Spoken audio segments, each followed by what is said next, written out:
ఇక ఆఫ్ఘనిస్తాన్ పాకిస్తాన్ల మధ్య యుద్ధ వాతావరణం నేపథ్యంలో పాకిస్తాన్ ఆఫ్ఘనిస్తాన్పై విరుచుకుపడుతోన్న సమయంలో పెద్ద ఎత్తున చర్చ జరుగుతోంది. పాకిస్తాన్ బలమైందా లేకపోతే ఆఫ్ఘనిస్తాన్ బలమైందా, ఏ దేశ బలం ఎంత అని చెప్పేసి. ఎంజీరావు గారు, ఏ దేశం బలం ఎంత? ఎందుకంటే అలెగ్జాండర్ నుంచి అమెరికా వరకు మనం చూసాం, బలం తక్కువైనా కూడా ఎవరు కూడా నిలబడలేకపోయారు, గెలవలేకపోయారు. సో ఇప్పుడు ఏం జరిగే అవకాశం ఉంది? పాకిస్తాన్కి పరాభవం తప్పదా? తాలిబాన్లదే విజయమా? అంటే ఏం చెప్తారు? ఎస్ అండి, ఇప్పుడు ఆఫ్ఘనిస్తాన్ పాకిస్తాన్ యుద్ధం, ఈ ఆఫ్ఘనిస్తాన్ పాకిస్తాన్ యుద్ధం అనేది భారతదేశం చాలా ఆసక్తిగా గమనిస్తుంది. అందరూ అనుకుంటారు Pakistan global fire power index లో 14వ స్థానంలో ఉంది. అణ్వస్త్ర దేశం 160 నుంచి 180 అణ్వస్త్రాలు ఉన్నాయి. ఒక మోడర్న్ ఎయిర్ ఫోర్స్ ఉంది. మరి 6.5 లక్షల సైన్యం ఉంది. వీడితో పోలిస్తే, పాకిస్తాన్తో పోలిస్తే ఆఫ్ఘనిస్తాన్ నిలబడగలదా? ఆఫ్ఘనిస్తాన్లో 99.9% ఇస్లామిక్ పాపులేషన్, కానీ అది ఇస్లామిక్ నేషన్ అయినా దాన్ని శక్తి గుర్తుపెట్టుకోవాలి. ఆఫ్ఘనిస్తాన్ని ప్రపంచంలో ఏ శక్తి కూడా ఇంతవరకు ఓడించలేకపోయాయి. మరి పాకిస్తాన్ అధునాతనమైన సైన్యం, మోడర్న్ ఎయిర్ ఫోర్స్ ఉంది. కానీ అటు ఆఫ్ఘనిస్తాన్ చూస్తే కేవలం ఈ 6.5 లక్షల మంది పాకిస్తాన్కు ఉంటే దాని బలం కేవలం 150,000 మంది సైన్యం మాత్రమే. అవి తుప్పుపట్టిన అమెరికా వదిలేసి వెళ్ళిన సుమారు 10 లక్షల లైట్ ఆయుధాలు మాత్రమే ఉన్నాయి. దాని దగ్గర ఉండే ఆయుధాలు ఏంటంటే సుమారు యుఎస్ వదిలేసిన 122 హవిట్జర్, 155 హోవిట్జర్ గన్స్, ఒకటి లైట్ మిషన్ గన్స్, ఇలాంటివే 10 నుంచి 15 లక్షలు ఉన్నాయి. తర్వాత ఆర్మీ ట్యాంక్స్ తో కూర్చిన పాకిస్తాన్ దగ్గర ఉన్న ఆర్మీ ట్యాంక్స్ అసలు ఆఫ్ఘనిస్తాన్ దగ్గర లేవు. ఒక రకంగా చెప్పాలంటే ఆఫ్ఘనిస్తాన్ సైన్యంలో అసలు సైన్యమే లేదు. వాళ్ళు ఉన్న సైన్యం కూడా గెరిల్లా వార్ఫేర్. ఇప్పుడు పాకిస్తాన్ మీద వాళ్ళ దాడి చూస్తే రెగ్యులర్ ఆర్మీ కింద యుద్ధం కింద జరగడం లేదండి. వాళ్ళు గెరిల్లాగా సడన్ గా వచ్చి లైట్ అటాక్ చేసి వెళ్ళిపోతూ ఉంటారు.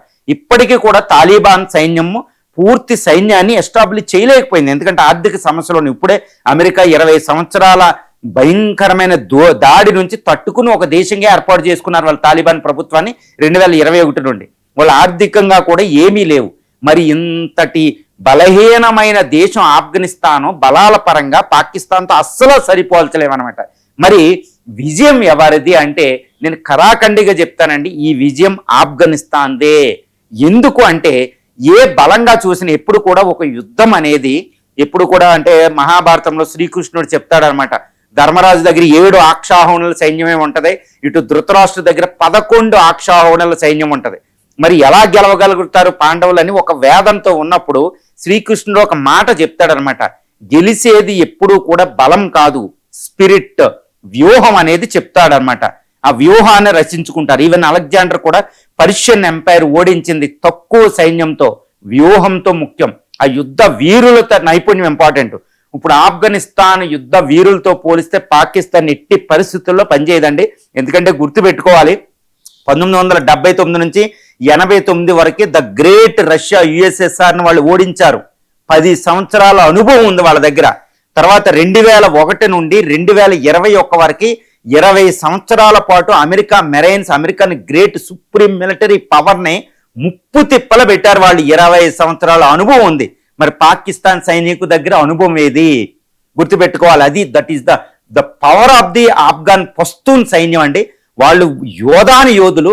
అక్కడ హిందూ కుష్ వాళ్ళ యొక్క జోగ్రఫీ చూస్తే మనం ఆఫ్ఘనిస్తాన్ యొక్క శక్తి, ఈ పాకిస్తాన్ దగ్గర ఉన్న ఆర్మీ పరంగా 6 లక్షల సైన్యం, 6.5 లక్షల సైన్యం, ఒక 1400 air force, modern air force ఉన్నప్పటికీ ఆఫ్ఘనిస్తాన్ దగ్గర ఉన్న శక్తి వాళ్ళ సైన్యం కాదు, వాళ్ళ జోగ్రఫీ, వాళ్ళ భౌగోళిక శాస్త్రం. అందుకని గ్రేవ్ యార్డ్ ఆఫ్ ఎంపైర్స్ అని పిలుస్తాం అనమాట. చూడండి, ఆ జోరాన్ లైన్ ఉంటది. పాకిస్తాన్ ఆఫ్ఘనిస్తాన్ ఈ రోజు యుద్ధం జరిగే లైన్ ఏంటంటే జోరాన్ లైన్ అంటాం. ఇది హిందూ కుష్ మౌంటైన్స్, కిర్దారు, చాగై, సులేమాన్ ఈ మౌంటైన్ రేంజ్ లో ఉంటదండి. ప్రపంచంలో అతి భయంకరమైన మౌంటైన్ సిస్టమ్ అనమాట. ఈ మౌంటైన్ సిస్టమ్ రివర్స్ పారుతూ ఉంటాయి. ఇక్కడ వాళ్ళ బౌండరీ ఉంటది. ఈ బౌండరీలో ఆఫ్ఘాన్కి మించిన వాళ్ళు లేరు. నార్త్ వెస్టర్న్ ఫ్రాంటియర్ ప్రావిన్స్ లో ఎవరు కనీసం 2 కిలోమీటర్లు కూడా రన్ చేయలేని పరిస్థితి అనమాట. 8 గంటలు పడుతుంది రెగ్యులర్ సైన్యానికి. కానీ ఆఫ్ఘాన్ యోధులకి గంటల్లో ఎక్కుతారు వాళ్ళు, వాళ్ళతో పోటీ పడలేరు. ఇప్పుడు వాళ్ళది హిందూ కుష్, సులేమాని ఈ యొక్క మౌంటైన్ జోరాన్ లైన్ వెంబడి పాకిస్తాన్ సైన్యం ఆఫ్ఘాన్ సైన్యంతో పోరాడలేకపోతుంది. కేవలం ఎయిర్ ఫోర్స్తో అటాకే చెప్తుంది. రీసెంట్ గా ఫిబ్రవరి 22 వైమానిక దాడి తర్వాత ఆఫ్ఘాన్ సైన్యం తాలిబాన్ సైన్యం పాకిస్తాన్ మీద అటాక్ చేస్తే పాకిస్తాన్ రక్తం ఏరులై పారుతుందని తెలుస్తుంది. 200-300 మంది పాకిస్తాన్ సైన్యం చనిపోయారంటే ఆఫ్ఘాన్ తాలిబాన్ సైన్యం ఎంతటి పోరాట పటిమతో చిన్న చిన్న ఆయుధాలతో అది యుద్ధం చేస్తుందో చూడాలన్నమాట. వాళ్ళని ఎవ్వరూ ఓడించలేరంట. అది ఆఫ్ఘాన్ యొక్క గ్రేట్నెస్ అనమాట. పఖ్తూన్ సైన్యం మన ఇండియన్ ఇండిపెండెన్స్ మూవ్మెంట్ లో కూడా గాంధీ పక్కన ఖాన్ అబ్దుల్ గఫార్ ఖాన్ అని ఉంటారండి. 7 అడుగులు ఎత్తు యోధులు అనమాట. వాళ్ళకి ఫుడ్ తక్కువే, కానీ వాళ్ళు జాగ్రఫీలో వాళ్ళ యొక్క న్యాచురల్ బాడీస్ ఉంటాయి అనమాట. వాళ్ళతో పోరాటం అనేది అస్సాం ఆ మౌంటైనియస్ టెరిటరీలో అది ఈ రోజు బలం. అందుకనే మోడీ దోవల్ భారతదేశం ఏది ఏప్రిల్ 22 పహల్గాం దాడి తర్వాత మే 7 నుంచి 10 వరకే జరిగిన ఆపరేషన్ సింధూర్ తర్వాత భారతదేశం ఫస్ట్ టైం తన ఇండిపెండెన్స్ హిస్టరీలో రియలైజ్ అయ్యింది. అదేంటంటే పాకిస్తాన్కి శత్రువులు ఎవరు ఉండాలంటే అసలు ఓడింప శక్యం కానీ పస్తూన్ సైన్యం ఉండాలి. నువ్వు ఎప్పుడు ఆఫ్ఘాన్ తాలిబాన్ అనకూడదండి, పస్తూన్ సైన్యం అని పిలవాలి చారిత్రకంగా. వాళ్ళని మోడీ దోవాలు ఏంటంటే ఒక పాకిస్తాన్కి ఒక పద్మ వ్యూహం రచించారు. అభిమన్యుడికి ఏదో పాకిస్తాన్ అభిమన్యుడితో కూడా పోల్చిన ఈ పద్మ వ్యూహం అనమాట. దీంట్లోంచి పాకిస్తాన్ బయటపడడం అసంభవం. ఈరోజు మోడీ అజిత్ దోవాల్ చాలా హైలీ చాలా సక్సెస్ఫుల్ ప్లాన్ అయితే అని నేను చెప్తాను. ఈ పఖ్తూన్ పద్మ వ్యూహంలోకి పాకిస్తాన్ని ఇండియా గెంటేసింది. మోడీ దోవల్ ప్లాన్ ఎలా గెంటిందంటే ప్రపంచంలో ఏ శక్తి కూడా ఈ పఖ్తూన్ సైన్యాన్ని ఓడించి వెళ్ళింది లేదు. ముఖ్యంగా చెప్పాలంటే ద గ్రేట్ బ్రిటిష్ వాళ్ళ మీద ఓడిపోయింది, యుఎస్ఎస్ఆర్ ఓడిపోయింది, అమెరికా ఓడిపోయింది. గ్రేవ్ యార్డ్ ఆఫ్ ఎంపైర్స్ అంటారు. ఇప్పుడు పాకిస్తాన్ అనవసరంగా ఇండియా ఒక ట్రాప్ వేస్తే ఆ ట్రాప్లో ఇరుక్కుంది. అనవసరంగా తాలిబాన్ని పాకిస్తాన్ కెలుక్కుందని అయితే నేను చెప్తాను. ముఖ్యంగా అసీం మున్నీరు, ఈ ఫీల్డ్ మార్షల్ షెహబాజ్ షరీఫ్, జర్దారి భుట్టో వీళ్ళు ఆల్ పొలిటికల్ పార్టీస్ కంబైన్డ్గా ప్రభుత్వం ఎస్టాబ్లిష్ చేశారు. వాళ్ళు ఎన్ని బేరాల పలికినా వాళ్ళు ఇండియా మీదకి వచ్చినట్టు కాదండి, ఆఫ్ఘనిస్తాన్ మీదకి వెళ్ళారు. ఆఫ్ఘనిస్తాన్ మీద వెళ్ళడం అంటే వాళ్ళు రెగ్యులర్గా వార్ చేయరు, గెరిల్లా వార్ చేస్తారు. ఈరోజు గెరిల్లా వార్ ఏంటంటే 2640 కిలోమీటర్ల జోరాన్ లైన్ వెంబడి మౌంటైనియస్ టెరిటరీ. ఇక్కడ ఏంటంటే పాకిస్తాన్ వీక్నెస్ ఉంది. ఎందుకంటే ఈ బౌండరీ వెంబడి నార్త్ వెస్టర్న్ ఫ్రాంటియర్ ప్రావిన్స్ చూడండి. మోడీ దోవాల్లో వాళ్ళకి పద్మ వ్యూహాన్ని నేను ఎందుకు అంటున్నానంటే కేవలం బౌండరీ దగ్గరికి వెళ్ళి పోరాడడం కాదండి, వాళ్ళు బౌండరీ దాటి ఆల్రెడీ వచ్చేసారు ఇక్కడ. ఎందుకంటే ఆఫ్ఘాన్ తాలిబాన్ ఏది 150,000 మంది సైన్యం, గెరిల్లా వార్ఫేర్, అమెరికానే తరిమి కొట్టిన సైన్యం, సుశిక్షితులైన యోధులు, ఆఫ్ఘాన్ యోధులు, పస్తూన్ యోధులు. తర్వాత నార్త్ వెస్టర్న్ ఫ్రాంటియర్ ప్రావిన్స్ లో ఉన్న టీటీపీ తెహ్రీక్ ఈ తాలిబాన్ పాకిస్తాన్ అనే తీవ్రవాద దళం, పాకిస్తాన్ చెప్పినట్టు వాళ్ళు 30,000 మంది యోధుల వరకు ట్రైన్ అప్ అయి ఉన్నారు. వాళ్ళని చాలా కష్టం, వాళ్ళని ఎవ్వరూ కూడా ఏమీ చేయలేరు. పాకిస్తాన్ ఆర్మీనే ఇస్లామాబాద్ లోనే బాంబు దాడులకు పాల్పడుతున్నారంటే పరిస్థితిని ఊహించుకోవచ్చండి. తర్వాత బలూచిస్తాన్ లిబరేషన్ ఆర్గనైజేషన్ ఒకటి ఉంది. వీళ్ళు అంటే టీటీపీ, బలూచిస్తాన్ లిబరేషన్ ఆర్గనైజేషన్, ఈరోజు తాలిబాన్, ఈ ముగ్గురు ఒక త్రిముఖ వ్యూహంతో పాకిస్తాన్ ఆర్మీ మీద పోరాడుతున్నారు. వీళ్ళని అనవసరంగా కెలుక్కుంది. ఎవరు? పాకిస్తాన్ వెళ్ళి ఫస్ట్ కెలుక్కుంది. మీరు నా మాట వింటలేదు కాబట్టి అని కెలుక్కుంది.